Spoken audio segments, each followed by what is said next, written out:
নমস্কার, আমি জয়তী এবং আপনারা আমার সঙ্গে দেখছেন হাউ। যেমনটা আপনারা জানেন যে আমরা এই মুহূর্তে রয়েছি অযোধ্যায়। আজকে আমরা এসেছি পণ্ডিত লাল দাস মোহান্তের বাড়ি। কী ছিল তার ইতিহাস, কে ছিলেন তিনি এবং এখন আমরা কার সাথে বসে আছি সবটাই আপনাদেরকে জানাবো। এই মুহূর্তে আমরা কথা বলতে চলেছি তার পুত্রের সাথে, যার নাম অবধেশ দাস।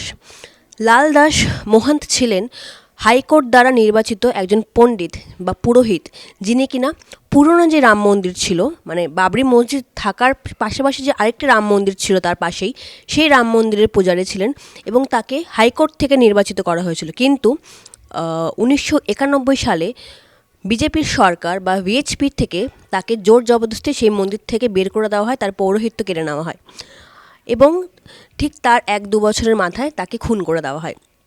কেন তাকে খুন করা হয়, কে ছিলেন তিনি এবং কেন আমরা আজকে এখানে এসেছি, পুরো ইতিহাসটা আমরা জানবো তার ছেলের কাছ থেকে। চলুন দেখে নিই কী বলছেন তিনি। आपका नाम बताइए। महंत अवधेश दास। अच्छा, ये जो महंत होता है ये मतलब क्या होता है इसका? मतलब मंदिर का मेन होता है। आपके पिताजी भी महंत थे? जी हाँ। तो अभी जो हमने सुना है कि उनकी हत्या हो गई थी, तो वो किस वजह से हुई थी? वो एक केवल राजनीतिक षड्यंत्र था बस, और कुछ नहीं। अच्छा, हमने एक इंटरव्यू देखी है उनकी, जब ये सब चल रहा था, बाबरी जब गिरी या फिर उससे पहले, तो वो इसके खिलाफ थे। वो कह रहे थे कि मंदिर वही होता है जहाँ भगवान की मूर्त होता है, भगवान की मूर्त तो है यहाँ पर मंदिर है, तो दूसरी मंदिर बनाने की ज़रूरत नहीं है। विश्व हिंदू परिषद ने जो कार्यक्रम चलाया है, मंदिर तो बनाने के लिए कोई रोक नहीं था। फिर हमारे यहाँ ऐसा कोई विधान नहीं है कि हम भगवान को अलग हटा करके किसी जगह रखे जाएं, क्योंकि भगवान जहाँ विराजमान हमारे होते हैं हम उसको मंदिर ही मानते हैं। हमारे यहाँ हिंदू परंपरा ही है, चाहे वो किसी भी मकान में रख दिए जाएं तभी हम उसको मंदिर ही कहते हैं, क्योंकि भगवान जहाँ विराजमान है वो मंदिर ही होता है। फिर अलग से मंदिर बनाने का कोई औचित्य नहीं। अगर अलग से भी बनाया जाता तो उस इमारत में जिसमें भगवान विराजमान हैं, हम उसको तोड़ना भी नहीं चाहते हैं। आपको क्या लगता है, मतलब वो ऐसे कुछ कहे थे कि? नहीं, ये तो मतलब है ही है कि जहाँ पर भगवान रहते हैं वो मंदिर ही है। अब उसको हम मस्जिद क्यों कहेंगे? हम भी हिंदू हैं। तो वो कितने साल से वो पूजा कर रहे थे, कौन से साल में उनको जैसे कि हम जानते कि हाई कोर्ट ने उनको अपॉइंट किया था पुजारी के हिसाब से? वो सन 76 से चालू हुए थे और 91 तक थे वो। तो वो आपने जैसे कहा कि इक्वान में वो इक्वान तक उन्होंने पूजा की थी, तो उनकी ये जो दिया गया था उनको, क्यों और किसने? ये भाजपा वाले सब जो है मिल करके ज़बरदस्ती हटा दिए थे। ये केवल कारण था कि ये जो भी बोलते थे वो हकीकत बोलते थे कि किसी सरकार से किसी पब्लिक को मरगलाइए मत, झूठ मत बोलिए, आप जो भी हो आप सत्य बताइए। यही मेन कारण था कि भाजपा के लोग इनसे खिलाफ रहते थे, यही कारण से हटा दिए गई है। अच्छा, उनकी जो हत्या कर दी गई वो आपको पता है कि किसने किया, क्यों किया? अब वो हत्या भी एक जो है चुनाव का समय था। अब उस चुनाव पीरियड में उसमें भी कोई गांव का आदमी इस टाइप का दिमागदार तो रहता नहीं है। ये ज़रूर यहाँ से ही कोई ना कोई राजनीतिक उन लोगों को संरक्षण था कि इस कारण से उनकी हत्या हुई। और हत्या होने के एक हफ्ता पहले वहाँ हमारे मड़ई पर हुआ रेड, और रेड होने के बाद एक हफ्ते के अब हत्या हुई। तो इस कारण से पूर्ण रूप से ये होता कि यह राजनीतिक षड्यंत्र था। आप तो तब काफ़ी बड़े थे जब ये घटना हुई, आप क्या बता सकते कि कैसे हुआ, क्या हुआ था? उनकी हत्या में मर्डर हुआ, गोली लगी जो है, गोलियों से उनको मारा गया हैरामी से। गोलियों से मारा? जी हाँ। और फिर जो है उनकी गाड़ी जो है 1 घंटे के बाद हमारे पास फ़ोन अरे जो है दरोगा जी छावनी थाने के, तब हम लोग देख रहे थे, अब तक वो ले करके उनको यहाँ पर आ गए हैं। उनकी हत्या घर में हुई थी कि बाहर हुई थी? उन्होंने खेत पर हुई थी। खेत पे हुई। हाँ, अच्छा, तो वो काम करने खेत गए तब तो वो पुरोहित नहीं थे, तब उनको निकाल दिया गया था मंदिर से, तब खेत में काम करते थे, तब खेत में उनकी हत्या हो गई। और फिर जब यहाँ ले करके आए हैं तो हम लोग ले गए हॉस्पिटल, तो हॉस्पिटल में ये हुआ कि ये जो है ख़त्म हो गए। कितनी गोली लगी थी उन्हें? गोली उनको लगी थी, एक कनपटी पर थी, एक रीढ़ में थी, सीने पर था, पेट में था। 4 गोलियां थी। 4-5 गोलियां थी। मतलब सामने से भी गोली चली थी, पीछे से भी गोली हाँ, चली थी। इतनी बेरहमी से क्यों मारा गया? मतलब वो क्या सच, आपने कहा कि सच बोलते थे, तो सच क्या था उस वक्त का? सच था कि जो है जो हिंदू परिषद थे ये पब्लिक को गुमराह करते थे, और इन्हीं सब के कारण से वो बोल देते थे। आए दिन दंगा होता था, तो यही सब वो बोलते थे, और यही कारण से लोग नाराज थे। नाराज थे क्योंकि जो भाजपा या फिर विश्व हिंदू परिषद वीएचपी चाहते थे, वो इसके लिए जो दंगे फसाद जो हुए, आपके पिताजी उनके खिलाफ थे।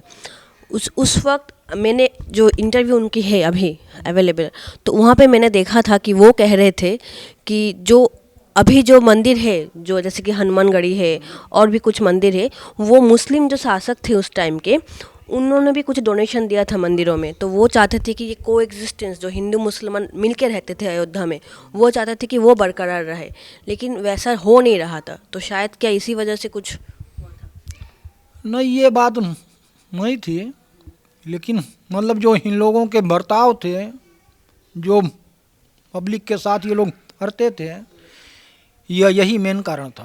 क्या करते थे? कि मतलब पब्लिक को गुमराह करना जो है, एक दूसरे के खिलाफ कर देना। अब जो है लोग आवे, हल्ला हो, दंगा हो, यहाँ के लोग परेशान हो, क्या फ़ायदा था। आप भी तो आपके पिता के साथ उस मंदिर में पुजारी थे, जो पहले वाला मंदिर था। जी हाँ, वो मंदिर अभी कहाँ है? अब वो तो ख़त्म हो गया। तोड़ दिया उन लोगों ने। जी हाँ, उस मंदिर के अंदर जो भगवान की मूर्ति थी, वो कहाँ है? अब वो मूर्ति जो रखी थी अंदर, इनकी आरती पूजा भोग राग होता था, वो मूर्ति जब मंदिर टूटा है तो उस पीरियड में मूर्तियाँ वहाँ से गायब हो गई। किसी को पता नहीं कि किसके पास गई, कहाँ चली गई। नहीं, ये तो अब कोई मानता नहीं, उसमें लाखों लोग थे, कौन ले गया, क्या हुआ। मतलब जो जिस मूर्ति की पूजा कई सालों से होती आ रही थी, वो मंदिर तो बहुत पुराना था, 300-350 साल की पुराना था, जैसे कि हमने सुना है। तो उसके अंदर जो मूर्ति थी, इतना पुराना मूर्ति जो इतने सालों से पूजा होती आ रही थी, वो मूर्ति कहाँ गई किसी को पता नहीं, और उसके बारे में किसी को कोई मतलब चिंता नहीं। नहीं, तो एक और मूर्ति मिली थी जो बाबरी मस्जिद के अंदर थी। वो मूर्ति और ये मूर्ति क्या दो एक जैसे दिखते थे कि अलग अलग थे? नहीं, वो मूर्ति काले में थी और ये गोल्डन में थी। जो बाबरी मस्जिद के अंदर मिली वो गोल्डन थी, जी हाँ, और जो जिसका पूजा आप लोग करते जी थे, वो हाँ, काले थे। नहीं, जो अंदर थी, अंदर वाले में ही हम लोग थे, तो वो गोल्डन में थी, और जो बाहर राम चबूतरा था, राम चबूतरे में जो मूर्ति थी राम जी की, वो काली थी। রাম চবুত্রে में भी एक मूर्ति था। वो काली थी। এখানে আমি একটু বলে দিই যে উনি যেটা বলছেন সেটা হচ্ছে যে রামচবুত্রা বলে একটি জায়গা ছিল, যেটা কিনা বাবরি মসজিদের একদম বাইরেই ছিল, কিন্তু বাবরি মসজিদের যেই কোয়ার্টার তার ভেতরে একটি মন্দির ছিল, সেটার নাম ছিল রামচবুত্রা, এবং তার পাশেই ছিল বাবরি মসজিদ, এবং সেখানে সীতারাসই বলে একটি জায়গা ছিল। এই পুরোটাই ছিল বাবরি মসজিদের যে বাউন্ডারি তার ভেতরে। এবার এই সব কটা জায়গায় পুজো হতো, রামচবুত্রাতেও পুজো হতো, সীতারাসইতেও পুজো হতো, এবং সাথে সাথে বাবরি মসজিদেও পুজো হতো, মানে প্রেয়ার করতো মুসলিমরা। এটা কিন্তু পুরোটাই একসাথে একসাথে হতো, মানে রামচবুত্রা এবং সীতারাসইতে হিন্দুরা পুজো করতো এবং ভেতরে বাবরি মসজিদের মধ্যে মুসলিমরা তাদের প্রার্থনা করতো। এবং তার পাশে আরেকটি মন্দির ছিল 300-350 বছরের পুরনো, যার নাম ছিল রাম জন্মস্থান। সেই মন্দিরে কিন্তু ইনি যার সাথে আমরা এখন কথা বলছি তিনি এবং তার বাবা পুরোহিত ছিলেন। अच्छा, तो अभी जो मूर्ति का पूजा होगी, अभी जो ये जो नया राम मंदिर बन रहा है, ये कौन सी वाली मूर्ति?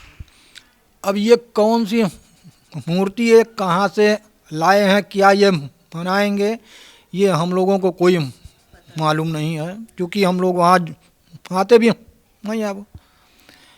अब ये सारा कार्यक्रम हो रहा है। अब हम लोग इतने साल तक वो वहाँ पर थे, लेकिन हम लोगों को निमंत्रण भी नहीं किया गया है। हुआ नहीं। क्या आप लोग तो पुजारी थे राम मंदिर के, जो उस वक्त राम मंदिर था, वहाँ पर तो कई सारे भक्त आते थे। लाखों लोग आते थे। मतलब ऐसा नहीं था कि राम मंदिर का, राम का कोई मंदिर नहीं था या फिर कोई भक्त नहीं आते थे, सभी था।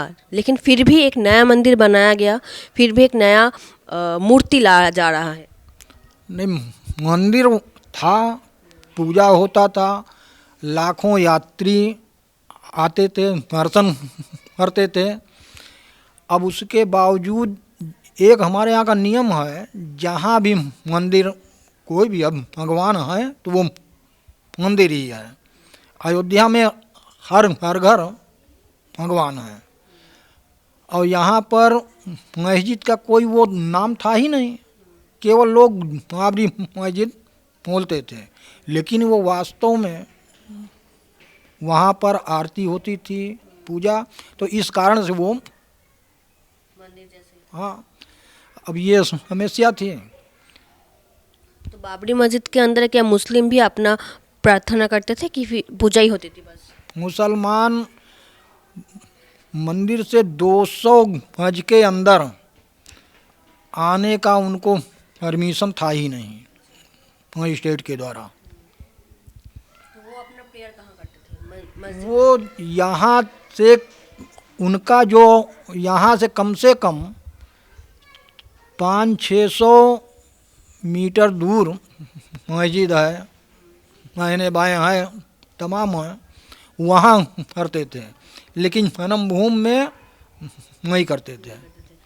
আচ্ছা, এখানে একটু বলে রাখি যে জনমভূম বা জন্মভূমি বলতে উনি যেটা বোঝাচ্ছেন সেটা হচ্ছে যে রামচাবুত্রা, যেটাকে আমি কিছুক্ষণ আগে বললাম, যেটা কিনা বাবরি মসজিদ কোয়ার্টারের ভেতরে একটি জায়গা ছিল। সেই রামচাবুত্রাতে পুজো হতো এবং তার থেকে 500 মিটার দূরে বাবরি মসজিদের ভেতর আরেকটি জায়গায় মুসলিমরা নামাজ পড়তেন। অর্থাৎ এই যে কো এক্সিস্টেন্সটা ছিল সেই সময়, সেটার কথা উনি বলছেন। अच्छा, एक बात बताइए, तो ये जब बाबरी टूटा तब तो ये जो जन्मभूमि जो जिसको आप कह रहे हैं रामचबूत्रा और सीता रसोई, ये भी तो तोड़ दिए गए थे कर सेवकों के द्वारा। सब जो है, तो वो राम के मंदिर बनाते हुए राम के मंदिर को ही तोड़ दिए। हाँ, अब पहले राम का मंदिर तोड़ दिए, अब जो है बनवा रहे हैं। ऐसा क्यों लगता है, क्यों हुआ ये पूरा कांड, क्यों हुआ? ज़रूरत तो नहीं था इस सब का, अचानक से ये कहाँ से आया, क्यों हुआ? ये जो है, अब आप ये जान लीजिए कि मंदिर का जो है निर्माण भी होना जरूरी था, क्योंकि काफ़ी साल का हो गया था, और फिर मंदिर था, उसको तोड़ने का काम था नहीं, लेकिन जब टूटा है तो अब बनेगा ही। और अब भी बन रहा, अभी आधा बना है, आधा भी बाकी है। तो आपने कहा कि आपको कोई निमंत्रण नहीं किया गया था, लेकिन आप तो उस मंदिर के पुजारी थे, तो इसके लिए आपका कोई खेद है, कोई दुख है?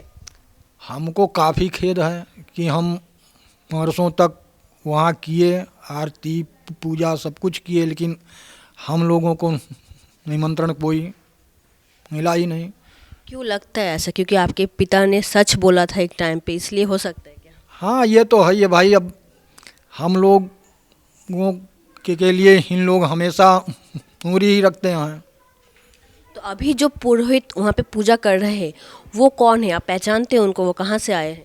क्योंकि पहले से तो आप ही लोग यहाँ पे पूजा करते थे, आपके परिवार यहाँ पे पूजा करते थे काफ़ी सालों से, पुराने इतिहास जो अगर देखें हम, तो ये नया पुजारी जो आए हैं नया मंदिर बनने के बाद, ये कहाँ से आए, कौन है ये लोग? ये नए बनने के बाद ये कहाँ से आए हैं, क्या है, ये हम लोगों को नहीं मालूम है। ये पूरा कौन कर रहा है ये, मतलब जो ट्रस्ट बना है वही सिद्धांत ले रहे हैं कि भाजपा की सरकार के सिद्धांत है ये? ये ट्रस्ट तो ये है ही है, लेकिन ये सब भाजपा, हिंदू परिषद, संघ, ये सब जो है मिले हुए हैं, सब इकट्ठा होकर के अपना सब कुछ करते हैं। अच्छा, हमने सुना है कि आपके जो पिताजी थे वो शुरुआत के दिनों में कुछ दिन कम्युनिस्ट पार्टी के भी मेंबर रहे थे, ये क्या सच है? हाँ, कम्युनिस्ट पार्टी में वो थे, लेकिन कम्युनिस्ट पार्टी में जब थे तब वो मंदिर में नहीं थे। कम्युनिस्ट पार्टी को छोड़ने के बाद तब ये मंदिर में आए हैं। लेकिन वो कभी कम्युनिस्ट होना कोई पाप तो नहीं है। अपना जो धर्म है, कर्म है, वो करना है। अब पार्टी की बात, अब भाई कोई कम्युनिस्ट में है, कोई कांग्रेस में है, कोई भाजपा में है, तो पार्टी की राजनीति होती है अलग, लेकिन अपना जो धर्म है वो चीज़ अलग। तो आपको क्या लगता है कि क्योंकि वो एक टाइम पे कम्युनिस्ट पार्टी के मेंबर थे और उसके बाद वो ये जो हो रहा था विश्व हिंदू परिषद, आरएसएस या फिर भाजपा के द्वारा जो हो रहा था उसके खिलाफ बोल रहे थे, तो शायद उस वजह से उनकी हत्या की गई हो? ये सब तो अब काफ़ी साल हो गए हैं, लेकिन ये हत्या जो है राजनीति से प्रेरित है। बिना राजनीति की ये हत्या होती नहीं। उस वक्त क्या आप लोगों को भी कुछ धमकी वमकी मिली थी जब आपके पिता की हत्या हुई? तब आप लोगों का क्या हाल था? आपके तब तो आपके माताजी भी थे, आप भी थे और आपके परिवार भी थे, तो उनका क्या हाल था? सबका हाल एकदम ख़राब था, सब मरे सहमे थे। हम इनकी हत्या के बाद फिर हम आते थे गाँव जो है, तो हम लोगों के पीछे आदमी लगते थे। उसके बाद सीआईडी जांच हुई, सीआईडी वाले आए, फिर ये लोग जांच ठीक से नहीं किए। सीबीआई आई, वो जांच हुई, केस फॉलो हुआ, केस चला, 2 लोगों को सज़ा हुई। लेकिन सज़ा तो खैर जो मारे हैं उन लोगों को मिली, लेकिन जो पीछे से सपोर्ट करने वाले थे वो तो सपा सपा मच गए। तो उसके बाद कितना दिनों तक चला कि आप लोगों का जो दहशत था, जिस दहशत में आप लोग थे, वो कितने दिनों तक था? ऐसा तो हम लोगों को आज भी है, आज भी है। क्योंकि आज भी कुछ लोग यही कहते हैं कि ये लोग राम मंदिर के शत्रु हैं, हिंदू परिषद के शत्रु हैं। ए भाई, हम लोग राम के क्यों शत्रु होंगे? राम के नगरी में हैं, उन्हीं की पूजा आरती करते थे, और आज भी अपने मंदिर में कर रहा हूँ।